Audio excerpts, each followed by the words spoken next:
capital ever. We're going to have it's going to look better than it ever did. Even at the White House, I'm building a ballroom. They've been after a ballroom for 150 years, but they never had a real estate guy as a president. You know, I've done a lot of ballrooms, and we're going to make this one the best of them all. But we're doing a real job. As far as the country's concerned, we're respected again. We had a country that was laughed at a year ago. They thought they couldn't understand what was happening, and it's about leadership. But we had a country that was a dead country in many ways.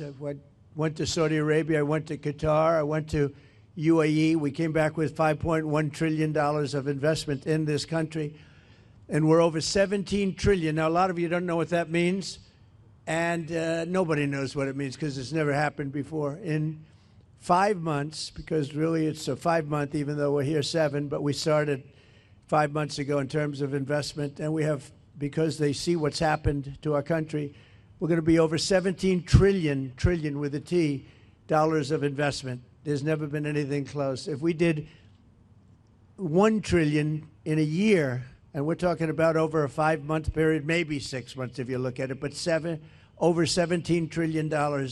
We're building plants, auto plants, AI plants, all sorts of plants all over the country. I'm giving them the right. Lee Zeldin's done a fantastic job. We're giving them the right to build electric plants. They become almost like a public utility because we have old grids. We have a lot of stuff that's old. We wouldn't be able to compete with China AI.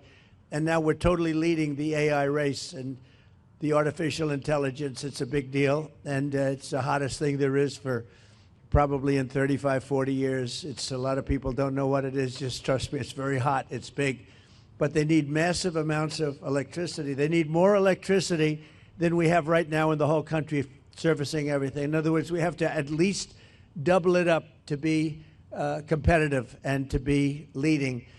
And we're more than doubling it up. And what I'm doing is I'm letting all of these very rich companies, and they've got nothing but they got a lot of money, and they want to invest it in the United States, and they're building big plants, but they're building electric plants with it. I said, you build your building, and these are buildings that cost $30, $40, $50 billion when you include everything that's inside, all the technology.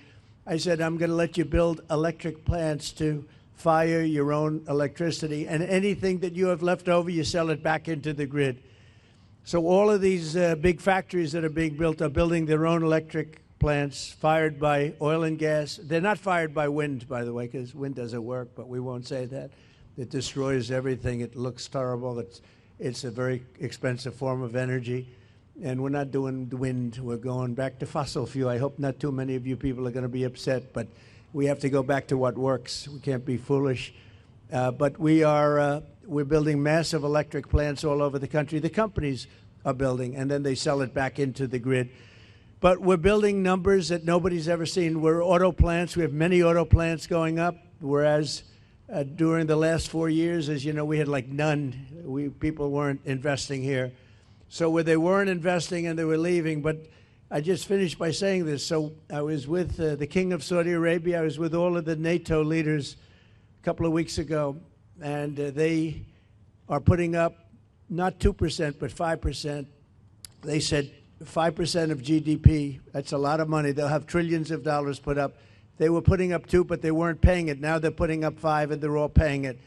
And they all said the same thing. They said, 1 year ago, your country was dead. We never thought it was coming back. And now you have the hottest country anywhere in the world. These are the leaders of other countries, the prime ministers and the presidents, every one of them said essentially the same thing, said we had a dead country, and we were. We felt that way, and we were.